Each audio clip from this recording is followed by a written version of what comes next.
आप सुन रहे हैं विविध भारती। आज के मेहमान। अथ स्वागतम् शुभ स्वागतम् अथ स्वागतम् शुभ स्वागतम् आनन्द मङ्गल मङ्गलम् आनन्द मङ्गल मङ्गलम् हितप्रियं भारत भारतम् हितप्रियं भारत भारतम् स्वागतम् शुभ स्वागतम् अथ स्वागतम् शुभ स्वागतम्। दोस्तों नमस्ते, स्वागत है आप सभी का आज के मेहमान इस कार्यक्रम में। आज आप सुनेंगे इस बातचीत की दूसरी और अंतिम कड़ी। तो बस सुनिए गायक, पटकथा लेखक, संवाद लेखक और गीतकार अमिताभ वर्मा से ये दिलचस्प बातचीत, क्योंकि इनको टाइम वेस्ट करना बिल्कुल पसंद नहीं। यकीन मानिए साथियों, आप जब ये हमारी बातचीत सुनेंगे तो खुश होकर जरूर कहेंगे कि बिल्कुल भी नहीं हुआ वेस्ट ऑफ टाइम।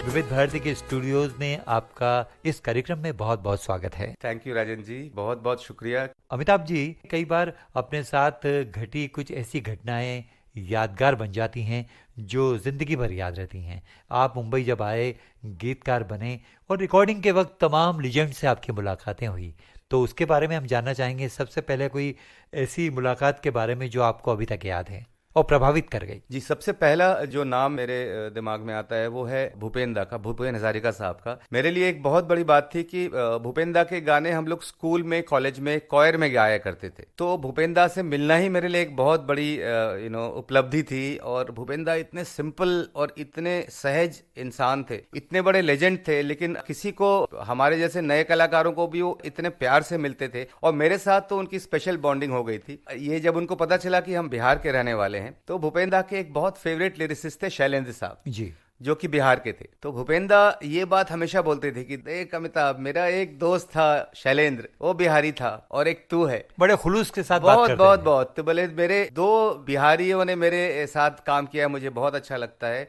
वो एक तू है और एक शैलेंद्र था। तो एक तो शैलेंद्र के साथ मेरा नाम लेना अपने आप में एक बहुत बड़ी चीज होती थी, गौरवान्वित करने वाली। बिल्कुल बिल्कुल, शैलेंद्र मेरे बिल्कुल एक फेवरेट गीतकारों में एक है। और भूपेन दा जिनके गाने हम लोग गाते थे। और सबसे बड़ी चीज ये थी कि भूपेन दा का एक बहुत फेमस गाना था डोला ओ डोला। तो जो भूपेन दा का जो गाना था वो थोड़ा सोशलिस्ट गाना था। वो डोला, उसकी कहानी ये थी कि जो डोली उठाने वाले गरीब हैं उनकी कहानी थी, कहार जो होते हैं। लेकिन भूपेन दा के साथ जिस एल्बम में हम काम कर रहे थे, उस एल्बम का नाम है the complete Bhupen Hazarika album. वो मतलब भूपेन दा का लास्ट रिकॉर्डेड एल्बम था। ये गैर फिल्मी था? जी, गैर फिल्मी था। वो लास्ट रिकॉर्डेड एल्बम था। तो उसमें क्या किया गया था कि भूपेन दा के जो फेमस फोक सॉन्ग्स थे उनको हिंदी में बनाया जा रहा था और उनके थॉट्स बदल दिए गए थे। तो जो डोला था, जो डोला उन कहारों के बारे में था जो राजा को लेके जा रहे हैं, वो तो उनका ओरिजिनल था। लेकिन ये जो डोला हम लोगों ने रिकॉर्ड किया था, जो कविता कृष्णमूर्ति जी ने गाया था, उसकी कहानी चेंज कर दी गई थी। वो कहानी हो गई थी कि एक दुल्हन की डोली जा रही है। वाह! तो वो थॉट बदल गया था और उस थॉट पे हम ये गाना लिखे थे। तो मेरे लिए ये एक बहुत बड़ी उपलब्धि थी कि ये जो डोला का दूसरा वर्जन हम लोग कॉलेज में और स्कूल में कॉयर गाते थे, आज वही डोला हम फिर से रीराइट कर रहे हैं। वो याद है आपको? जी जी जी जी, ये गाना कविता कृष्णमूर्ति जी ने गाया था और बहुत कमाल का गाया था। इसकी लाइन्स ऐसी थी, डोला ओ डोला ओ डोला ओ डोला, हो आके बाके छोरे चले लेके कैसे हौले हौले, कांधे पे दुल्हनिया का डोला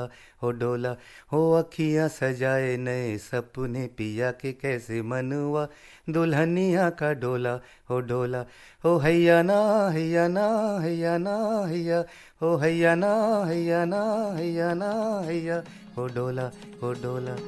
अमिताभ जी, वाकई में आपने कहा था कि शास्त्रीय इंडियन क्लासिकल जो म्यूजिक है वो आपने सीखा है, इसकी मिसाल बन गया। अरे इस लाइन से मैं कह सकता हूँ कि पकड़ है सुर पर। अरे बहुत बहुत धन्यवाद। और मैं तो आपको गीतकार के साथ साथ गायक मानने भी लगा हूँ। जी, थैंक यू सर। और अब हम चाहेंगे कि हमारे सुनने वालों को कोई ऐसा वाकया जो, जैसे अभी के लीजेंड जो आर्टिस्ट हैं, चाहे लता जी हैं या आशा भोसले हैं, उनमें आपके साथ कोई और वाकया आपको याद आता है? जी जी जी, मेरी पहली फिल्म थी छल, जो जिसमें विजू भाई का म्यूजिक था विजू शाह का, तो उसका एक गाना था और फिर पता चला कि वो गाना आशा भोसले जी गा रहे हैं। पसंद आ गया था उनको पसंद आ गया था। और मेरे लिए तो मतलब ये क्या बोलते हैं, मुँह मांगी मुराद कि आशा भोसले जैसी महान कलाकार मेरी पहली फिल्म में गा रही हैं, तो बहुत खुश थे हम लोग। और उस दिन आपको नींद भी कमाई होगी। अरे नींद मतलब क्या, हम लोगों को रिहर्सल के लिए जाना पड़ा था, इतने नर्वस थे उनके सामने बात करने में। और बड़ा इंटरेस्टिंग हुआ था जब हम लोग पहुंचे, आशा जी से मिले। तो ये हम 15-20 साल पहले की बात बता रहे हैं, तो उस समय तो और भी नए लगते थे। तो आशा जी देखी हमको, बोली ये कौन है? तो विजू भाई ने बोला गाना इन्होंने ही लिखा है। बोले अरे ये तो क्या लग रहा है कॉलेज का स्टूडेंट है। तो विजू भाई ने बोला नहीं कॉलेज का स्टूडेंट नहीं है, लेकिन है छोटा, लेकिन बहुत अच्छा गाना लिखा है, अभी आपको सुनाते हैं। उनको बहुत पसंद आया। तो ये पहली मुलाकात थी हमारी आशा जी के साथ। कैसा लगा उनका बिहेव इस तरह से कि आप बिल्कुल नए थे और वो एकदम लीजेंड आपके साथ? नहीं, लेकिन ऐसा उन्होंने कुछ नहीं, वो कुछ भी रिहर्सल करने के बाद मेरी तरफ देख के ठीक है ना, ठीक है, शब्द अब ठीक है। और मेरा लगता था कि अरे आप क्या बोल रही हैं, आप तो मतलब मेरी जितनी उम्र नहीं है उतने साल से आप गाना गा रही हैं, आप हमसे पूछ रही हैं, लेकिन सब ठीक है ना, सब ठीक है, हाँ ठीक है। एक और सुनिए, रिकॉर्डिंग के दिन तो और भी नर्वसनेस कि अरे चलो अब तो हम रिकॉर्डिंग के लिए आए, अब आशा भोसले के साथ रिकॉर्डिंग करेंगे। कैमरा वैमरा सेट करके रखा था उस दोस्तों को कि भाई एक फोटो ले लेना आशा जी के साथ हमारी। गांव में फोन भी कर दिया होगा। अरे सबको बता दिया था। और हुआ कि आशा जी आई और बोली चलो एक बार फिर हम लोग रिहर्सल कर लेते हैं, आ जाओ बैठो मेरे पास। और हम इतने नर्वस थे कि चाय आई तो चाय का ग्लास उनकी साड़ी पे गिरा दिया। तो खैर उनको इस चीज की आदत होगी कि उनके सामने बड़े बड़े लोग नर्वस हो जाते हैं, हम तो बिल्कुल ही नए थे। उन्होंने कहा भी होगा कोई बात नहीं। हाँ, उनको तो मतलब वो मुस्कुरा के बोले कोई बात नहीं। और हम बोल रहे हैं सॉरी आशा जी। बोले नहीं कोई बात नहीं, ठीक है। तो ये हम कभी भूल नहीं सकते हैं जिस तरह से उन्होंने मुझे ट्रीट किया था। और एक रेस्पेक्ट की बात होती है, गा के मेरी तरफ देख के ठीक है ना, सब ठीक है, कोई प्रॉब्लम तो नहीं है। और मेरा रिएक्शन था कि अरे आप क्या बोल रही हैं। तो वो गीत मेरे ख्याल से याद तो होगा आपको? जी। दिल झंझना ले जाने जाना, हर पल है एक छल है ये जमाना। दिल झंझना ले जाने जाना, हर पल है एक छल है ये जमाना। देखिए कई ऐसे वाकयात जब याद आते हैं तो पुरानी हमारी जो रील है दिमाग की वो चल निकलती है कि यार वहाँ से हमने ऐसा किया था, आज कहाँ पहुँच गए हैं। और उसके बाद क्या प्रतिक्रिया रही आपके जो दोस्त थे और ये गाना जब पर्दे पर आया? अरे बड़ी अच्छी प्रतिक्रिया रही। और मतलब एक तो मेरे दोस्त पर्दे पे नाम देख के जो होता है कि भाई अरे हमारे साथ बैठा करता था, अभी नाम आ रहा है, तो बहुत बड़ी बात थी उनके लिए, बहुत खुश हुए। और आपको जैसा बताया कि मेरे फादर की ट्रांसफरेबल जॉब थी, तो बहुत सारे स्कूल में मेरा पढ़ना हुआ, तो मेरे बहुत सारे अलग अलग स्कूल के अलग अलग फ्रेंड्स के सेट्स हैं, तो बहुत बहुत बहुत खुश होते हैं। मेरा कोई भी गाना आता है तो उन लोग फोन करते हैं।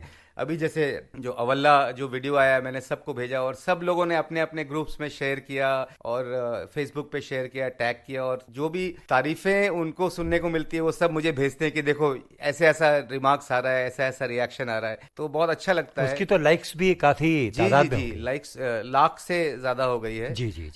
और सबका यही कहना है कि बहुत जल्दी वो गाना पिक कर रहा है। अमिताभ जी यहाँ पर एक बात पूछना चाहेंगे, कई बातों में जिक्र हुआ है संगीतकार विजू शाह का, तो उनके साथ आपकी ट्यूनिंग कैसे शुरू हुई और कैसी रही, और उनका कोई खास गाना यहाँ आप सुनवाना चाहें? जी, विजू भाई भी जो इतने बड़े म्यूजिक डायरेक्टर हैं और इतने लो प्रोफाइल, इतने हम्बल इंसान, मतलब बहुत कम हम देखे हैं विजू भाई के जैसे। और विजू भाई मेरे लिए बहुत स्पेशल है क्योंकि मेरी पहली फिल्म के म्यूजिक डायरेक्टर थे। और ये तब की बात है जब उनकी गुप्त, मोहरा, त्रिदेव जैसी बड़ी बड़ी फिल्म का म्यूजिक उन्होंने दिया था और इतने हिट गाने उन्होंने बनाए थे। जी। उसके बाद हमको काम करने का मौका मिल रहा था उनके साथ। बहुत ज्यादा अगेन जो बोलते हैं ना ऑस्ट्रक हम थे विजू भाई से मिलने से पहले। उनका पेडर रोड में उनका स्टूडियो है, वहां हम लोग जाते थे, हंसल और हम, और छल के गानों पे हम काम कर रहे थे। तो बहुत ही सहज, बहुत बहुत सिंपल आदमी। और अमित जी बोलते थे हमको, और हमेशा हम विजू भाई को बोलते थे कि सर आप इतने सीनियर हैं, आप मुझे अमित जी ना बोलें, आप अमिताभ बोलें या अमित जो भी बोले।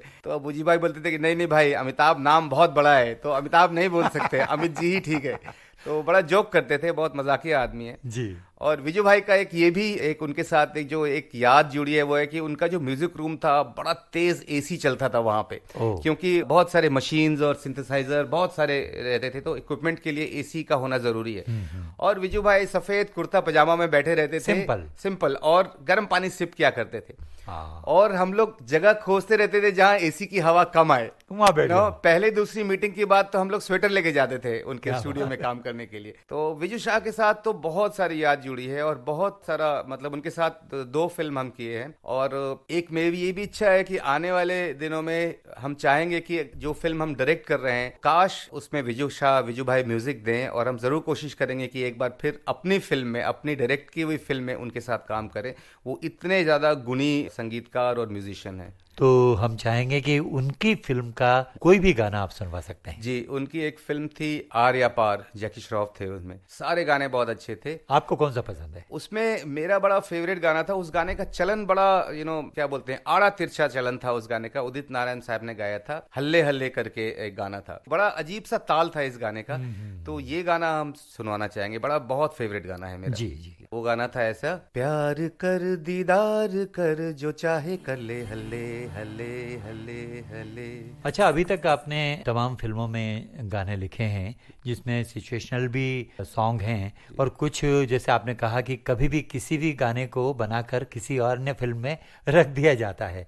तो कितनी फिल्मों में अभी तक लिखे हैं? वो फिल्मों के नाम तो बताइए। बहुत सारी फिल्म, मेरे ख्याल से पीके का लिखा है, बस एक पल में लिखा है। एक फिल्म निर्देशक है, उनका नाम है ओनिर, उन्होंने बहुत अच्छी अच्छी फिल्में बनाई हैं। माय ब्रदर निखिल बनाई थी, बस एक पल बनाई थी, आई एम बनाई थी। तो ओनिर की हर फिल्म में गाना मैंने ही लिखा है, और उनकी बहुत सारी फिल्में, सॉरी भाई है, बस एक पल है, उसके अलावा अगली और पगली, ढोल, अंतर्द्वंद, खूबसूरत, फिल्म तो बहुत सारी है। खूबसूरत जो सोनम कपूर वाली। जी, सोनम कपूर वाली फिल्म थी, उसमें भी मैंने लिखा था और उसका भी गाना बड़ा पॉपुलर हुआ था। एक था प्रीत न करियो कोई, दूसरा उसका गाना था माँ का फोन आया। तो वो तो मतलब एक तरह से बहुत सारे लोगों का रिंगटोन बन गया था, अभी भी है। गाने तो बहुत सारे हैं और बहुत सारी फिल्म में लिखने का मौका मिला है। कविता और शायरी आजकल गीतों में कम दिखाई देती है, लेकिन आप जिस तरह के गीत लिखते हैं उसमें कई प्रयोग भी होते हैं। हिंदी के बीच कभी पंजाबी, कभी अंग्रेजी या मराठी के शब्द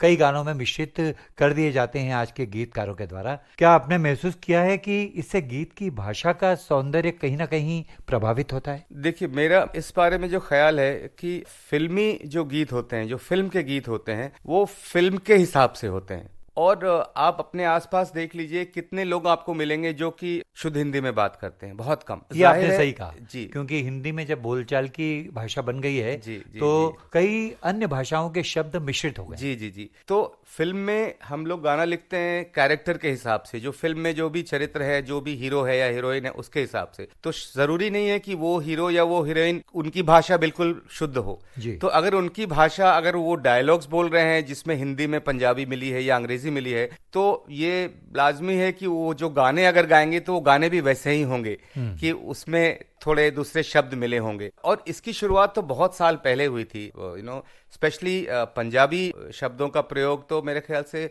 आनंद बख्शी साहब ने शुरू किया था बहुत पहले। हम लोग बचपन से, इनफैक्ट बहुत सारे गाने ऐसे होते थे जिनके मतलब, जो पंजाबी शब्दों के मतलब हम लोग समझ नहीं पाते थे, क्योंकि हम बिहार के रहने वाले हैं, लेकिन गाते थे क्योंकि वो इतने कैची हुआ करते थे और गाने इतने अच्छे होते थे, धुन इतनी अच्छी होती थी।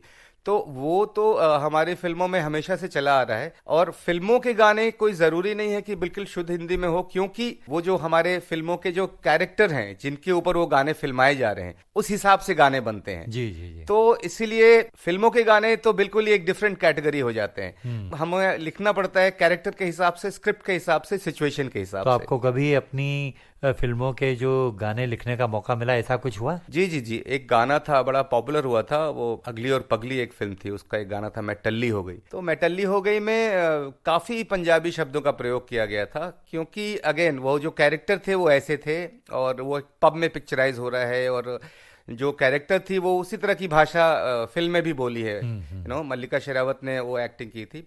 एक आइटम सॉन्ग था जो वो आइटम सॉन्ग था जिसे आजकल आइटम सॉन्ग करते हैं, तो उसमें पंजाबी शब्द का काफी प्रयोग हुआ था। अच्छा, ये मान लीजिए कि कोई भाषा का ज्ञान नहीं है, आप हिंदी में लिखते हैं, लेकिन पंजाबी सिचुएशन को डालना है, तो आप मदद लेते हैं किसी की या किसी से पूछते हैं? जी जी, मेरे एक मित्र हैं तरुण, पंजाबी हैं, वो एक्टर हैं, तो उनके साथ बाकायदा मैंने सिटिंग की और बोला भाई कुछ मतलब पंजाबी फ्रेजेस बताओ, टर्म्स रिदम्स बताओ। जी। तो उन्होंने मेरी मदद की और उनकी मदद से ये सब जो पंजाबी एलिमेंट्स डाला गाने में, उनकी मदद से डाला है। और अब तो फिर भी थोड़ी बहुत पंजाबी समझ में आने लगी और शब्द समझ गए, लेकिन जब ये गाना बना था करीब 10 साल पहले, जी। उस समय मेरी पंजाबी की नॉलेज इतनी नहीं थी जी। तो उनकी मदद से ये गाना लिखा गया था। अच्छा, हम ये भी जानना चाहेंगे और हमारे सुनने वाले भी जानना चाहेंगे कि आपके फेवरेट सिंगर हिंदी फिल्मों में कौन कौन से हैं, गीतकार और भी कौन कौन से हैं, संगीतकार कौन कौन से हैं, और ये बताइए कि फिल्म मेकर जो हैं वो कौन से आपको अच्छे लगते हैं। आप क्या अभी प्रेजेंट की बात कर रहे पर हैं? प्रेजेंट में या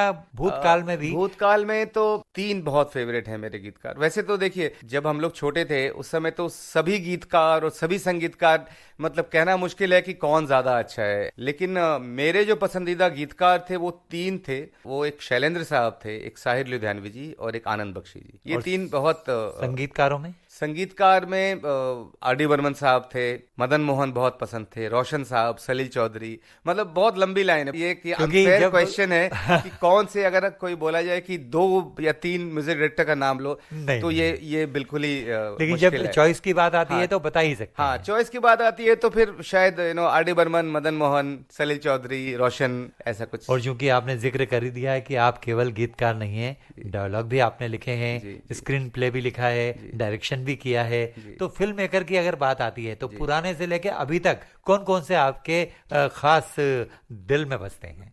हमको हमेशा बड़ी सिंपल सहज फिल्में पसंद आई हैं। तो उस तरह की फिल्म जो बनाते थे, जैसे ऋषिकेश मुखर्जी साहब थे, सोशल सब्जेक्ट। हाँ, सोशल सब्जेक्ट और बहुत रिलेटेबल होती थी फिल्म। ऋषिकेश मुखर्जी थे, बासु चैटर्जी थे। बासु चैटर्जी इतने प्रोलिफिक फिल्म मेकर थे और हमको हमेशा लगता है कि बासुदा को वो ड्यू मिला नहीं जो उनको मिलना चाहिए था। जब हम लोग अभी भी जब अपने पुराने ग्रेट्स की बात करते हैं, ग्रेट फिल्म मेकर्स, उसमें गुरुदत्त और महबूब साहब सबका नाम लेते हैं, ऋषिकेश मुखर्जी का नाम लेते हैं, लेकिन समहाउ बासु चैटर्जी का नाम नहीं लिया जाता है। तो बासुदा मेरे बहुत बहुत फेवरेट फिल्म मेकर हैं और उन्होंने बहुत अलग अलग सब्जेक्ट्स पे फिल्म बनाई है। तो ऋषिकेश मुखर्जी, बासु चैटर्जी, रमेश सिप्पी, मतलब लंबी लाइन है।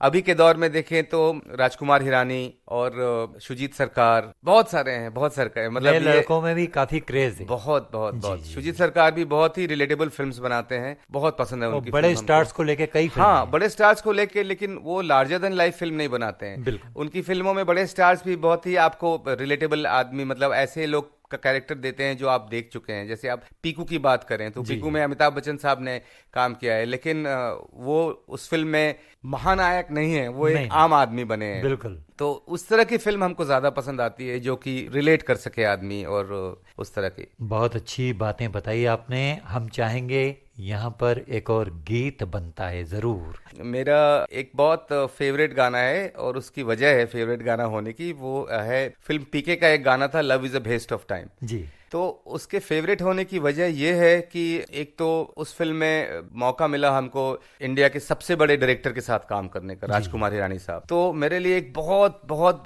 मतलब ऑनर की बात थी कि राजकुमार हिरानी साहब के लिए हम काम कर रहे थे। उनके साथ मैंने काफी प्रोजेक्ट किए हैं, उनकी प्रोड्यूस की फिल्म के लिए डायलॉग भी लिखे हैं, साला खड़ूस नाम था उस फिल्म का। अच्छा। लेकिन पीके पहली बार उनके साथ काम किया था, और पीके में जो कैरेक्टर था आमिर खान का, वो भोजपुरी में बात करता था। तो उसको भोजपुरी ही आती थी और हम बिहार के रहने वाले हैं। तो ये बड़ा अच्छा था मेरे लिए कि एक हिंदी मेन स्ट्रीम इतनी बड़ी फिल्म में लिख रहे हैं और थोड़ा बिहार का एलिमेंट उस गाने में डालें, इसलिए ये गाना बहुत स्पेशल है। प्लस आमिर खान साहब के लिए गाना लिखा जा रहा था, राजकुमार हिरानी थे, तो you can't get bigger than this. जी जी। वो गाना और बहुत पॉपुलर हुआ थैंकफुली। सोनू निगम और श्रेया घोषाल ने गाया है। उस गाने का नाम है love is a waste of time. तो हम चाहेंगे कि हमारे श्रोता ये गाना सुने और इस गाने का मजा लें। तो दोस्तों, लव इज द बेस्ट, ये जो एक लैंग्वेज वाली बात है, कई बार सिचुएशन पैदा करती है कि भाई आप ऐसा लिखिए, शुरुआत कीजिए। तो इस तरह की सिचुएशन पे कई और भी सिचुएशनल सॉन्ग आपको मिले होंगे जी। तो आप क्या सोचते हैं कि पुराने जमाने के हिसाब से भी आप कभी इंस्पायर होकर काम करते हैं? पुराने जमाना का जो म्यूजिक है वो मेरे लिए तो कांस्टेंट इंस्पिरेशन है वो, क्योंकि हम गाना लिखना ही शुरू किए गाने सुन के। कोई भी कभी भी कोई गाना लिखना होता है तो हम सोचते हैं कि अच्छा इस थीम का पहले क्या गाना लिखा गया था, चाहे वो लव सॉन्ग हो या पेट्रियोटिक सॉन्ग हो, तो रेफरेंस तो हमारे लिए हमेशा पुराने गाने ही रहते हैं जी। लेकिन अभी के दौर में एक ये चीज हो गई है कि अभी के दौर में सिचुएशनल गाने कम बनते हैं। अभी अगर आप उस तरह से देखें तो किसी भी फिल्म का कोई रोमांटिक गाना उठा के आप किसी और फिल्म में डाल देंगे, कोई फर्क नहीं पड़ेगा। बिल्कुल बिल्कुल। क्योंकि सिचुएशनल गाने नहीं बनते। अभी जो ब्रीफ होता है कि अच्छा एक रोमांटिक गाना चाहिए या एक आइटम सॉन्ग चाहिए। जैसे आपको एग्जांपल हम देना चाहेंगे, एक गाना था अच्छा तो हम चलते हैं, फिर कब मिलोगे जब तुम आन कहोगे। मिलो सजना। हाँ, तो वो एक पूरा सीन था जो एक गाने में था कि दो लोगों की मुलाकात हो रही है और वो उस गाने के अगर आप पिक्चराइजेशन देखेंगे तो वो 10 दिन की कहानी थी, पूरी स्टोरी गाने पूरी में। कहानी थी उस गाने में थी। तो वो एक सिचुएशन था क्योंकि वो नहीं सिचुएशन डाल बहुत सकते। स्पेसिफिक थी। तो अभी थोड़ा दुख होता है क्योंकि ऐसा सिचुएशन नहीं मिलता है हम लोगों को। अभी होता है चलो एक लव सॉन्ग लिख दो, एक कुछ ऐसा लिख दो। तो सिचुएशनल गाने की अभी कमी हो गई है। तो वो खैर अब वैसी फिल्में नहीं बन रही हैं शायद, या जो भी है। तो वो एक चेंज आया है पहले के म्यूजिक से अभी के म्यूजिक में। जी जी जी। सिचुएशनल गाने कम लिखने को मिलते हैं। गीत जब गायक की आवाज में धुन में बंद कर आ जाता है, उसका पूरा रूप ही अलग हो जाता है। अमिताभ जी, तो आपने कभी सोचा कि आपके अमुक अमुक गाने की धुन और बेहतर हो सकती थी, या अमुक गीत की धुन आपकी अपेक्षा से बेहतर बनी है? ऐसा बहुत बार हुआ है, धुन अपेक्षा से बेहतर बनी हो। एक हमारे मित्र हैं, उनका नाम है प्रवेश भारद्वाज। उनके लिए एक फिल्म हम कर रहे थे। उस फिल्म का नाम था मिस्टर सिंह मिसेस मेहता। तो उसमें म्यूजिक कर रहे थे शुजात खान साहब, जो सितार वादक हैं, बहुत फेमस क्लासिकल म्यूजिशियन है वो एक फिल्म थी जिसमें गीत पहले लिखे गए थे, धुन बाद में बनी थी। वाह। तो उस फिल्म के बहुत सारे गाने थे और बहुत मतलब एक से एक सिंगर्स उस फिल्म के गानों को गाया है। मतलब श्रेया घोषाल ने गाया है, रूप कुमार राठौर, ऋचा शर्मा, उदित नारायण। तो जब हम वो गाने लिख रहे थे तो उम्मीद नहीं थी कि वो गाने इतने अच्छे बन जाएंगे, उनकी धुन इतनी अच्छी बनेगी जी। तो ये तजुर्बा मेरा उस फिल्म में हुआ था कि उम्मीद से बेहतर संगीत बना था मिस्टर सिंह मिसेस मेहता। अब हम समापन की ओर हैं कार्यक्रम में, तो हम चाहेंगे आपके अपने गीत के बारे में बात हो। अभी हाल ही में जो एक वीडियो जारी हुआ है, उसमें जो गीत है वो आपने ही गाया है। आपकी प्रतिभा का ये जरूर एक सुखद पहलू है। गायन के प्रति अपने इस रुझान के बारे में भी बताइए। और ये आप कब से गाना गा रहे हैं, ये हमें पता नहीं था। हम तो समझते थे कि भाई आप केवल लिखते हैं, लेकिन आपने डायरेक्शन भी बताया, आपने संवाद लेखन भी बताया, आपने गीतकारी का कमाल भी बताया। तो बतौर गीतकार, संगीतकार, संवाद लेखक, फिल्म मेकर, किस तरह से आप अपने आप को रखना चाहेंगे, ये हमारे सुनने वालों को बताइए और डिसाइड कीजिए कि आप बनना क्या चाहते हैं। देखिए, वो बोलते हैं ना, बड़ा कंफ्यूज्ड कैरेक्टर कोई कोई होता है, तो शायद हम भी वैसे ही कंफ्यूज्ड हैं। गाने का जहाँ तक सवाल है, जैसा कि हम बताए, बचपन से संगीत सीखा भी था, हिंदुस्तानी क्लासिकल सीखा था और गाने का शौक था। इनफैक्ट मेरे स्कूल में और कॉलेज में मेरे दोस्त मतलब वहाँ एज अ सिंगर हमको जानते थे जी। जब फिल्म इंस्टीट्यूट गए और फिल्म मेकिंग की तरफ हम मुड़ गए तो मेरे दोस्तों को बड़ा आश्चर्य हुआ था कि अरे तुम तो गाना गाते थे, तुम फिल्म मेकर कैसे बन गए, तुम तो गीतकार कैसे बन गए, तुमको तो गायक बनना था। लेकिन गाने के लिए बड़ी साधना चाहिए, तो ये सब बाकी काम करते हुए वो थोड़ा मुश्किल हो रहा था। और काफी साल से मेरे जहन में था कि गाना गाना चाहिए, लेकिन अभी जो गाना फाइनली हम गा पाए, उस गाने का नाम अवल्ला है, उसका श्रेय हम अपनी पत्नी को देना चाहेंगे। मेरी पत्नी है श्रुति आनंदिता, तो वो मेरे पीछे पड़ी हुई थी कि यार बहुत हुआ, गाते हो गाओ। मतलब कोई भी प्राइवेट महफिल हो या हमारी पार्टी हो, हर में मेरा गाना होता ही था। तो श्रुति हमेशा बोलती थी कि तुमको गाना चाहिए, और हमारा होता था कि यार ठीक है, अब उसके लिए रियाज करना पड़ेगा, लाइफस्टाइल बदलनी होगी। हम 3 बजे रात तक जग रहे हैं और जो हमारा फिल्म मेकर्स का जो एक होता है शेड्यूल, बड़ा अनप्लान्ड सा होता है। जी जी। लेकिन उन्होंने बड़ा इंसिस्ट किया कि नहीं चलो तुमको गाना चाहिए, गाना चाहिए। तो बाकायदा लास्ट 1 साल से कॉन्शियसली गाने की प्रैक्टिस शुरू की और रियाज करना शुरू किया। और 1 साल के बाद जब लगा कि अच्छा हाँ अब थोड़ा गला लाइन पे आ रहा है, तो फिर हुआ कि अब हम स्टूडियो जा सकते हैं। तो ये जो गाना है, उस गाने का नाम अवल्ला है। मतलब यूट्यूब चैनल है मेरा अमिताभ वर्मा, उस पर आप जाके ये गाना सुन सकते हैं। इस गाने की खासियत ये है कि ये एक फोक सॉन्ग, फोक कॉम्पोजिशन है, एक फोक ट्यून है, एक ट्रेडिशनल ट्यून है, जिसको थोड़ा सा कंटेम्प्रेरी रंग दिया गया है। जी। और उसका श्रेय मेरे मित्र हैं निर्माल्य हमटूडे, जिन्होंने इस गाने को अरेंज और प्रोग्राम किया है। तो ये एक सूफी जोन का गाना है, सूफी जोन का गाना है, और ये मेरा बड़ा कंफर्ट जोन है। इस जोन में गाना मुझे बहुत पसंद है, और अवल्ला इस गाने का नाम है, और एक सूफी सॉन्ग है जिसमें मीरा का मेंशन आता है। और क्योंकि इसमें मीरा का मेंशन आता है, इसीलिए हम लोगों ने सोचा इस गाने को क्यों नहीं वृंदावन में शूट किया जाए। तो इस गाने का वीडियो वृंदावन में बनाया गया, जो कि डायरेक्ट भी मेरी वाइफ श्रुति ने किया है, श्रुति अनिता ने उसे डायरेक्ट किया है। और ये वीडियो काफी पॉपुलर हो रहा है, और करीब 1 महीने पहले इस गाने को रिलीज हम लोगों ने किया था। हम चाहेंगे कि वो लाइनें आप गुनगुना के बताएं। जी जरूर। इश्क आप भी अवल्ला इसके, काम भी अवल्ले, इश्क आप भी अवल्ला इसके, काम भी अवल्ले। क्या बात है अमिताभ जी, आपने तो सुरों की जो महफिल है वो स्टूडियो में ही सजा दी है। Thank you sir, thank you. और हम चाहेंगे कि इसी तरह से आप आगे बढ़ते रहें। और ये ज़रूरी नहीं कि, जैसे मैंने सवाल भी किया था, लेकिन जवाब में यही हम कहना भी चाहेंगे। मैंने पूछा था कि आप दरअसल किस रूप में आपको देखना चाहते हैं स्वयं को, तो ये तो जाहिर है कि गीतकार तो आप हैं ही, लेकिन बेहतरीन गायक भी। थैंक यू अब सर। आप बताइए कि आगे की प्लानिंग क्या है? आगे की प्लानिंग बहुत है, और गाने हमारे प्लान किए हुए हैं जो कि गाने वाले हैं। फिल्म बनाना है, अभी एक पहली फिल्म ही बनाई है, वो भी आने वाली है। तो बहुत सारी फिल्म बनाने का प्लान है, बहुत सारे गाने लिखने का तो प्लान है ही, वो तो हो ही रहा है। बहुत सारे गाने गाने का प्लान है, और अच्छी कहानी सुनाने का प्लान है जो फिल्मों के जरिए। और बस, तो इसका मतलब तो ये हम समझ लें कि आपकी बहुमुखी जो प्रतिभा है वो तो उभर कर आएगी, जब पर्दे पर आएगी हम भी देखेंगे, सुनेंगे, सराहेंगे।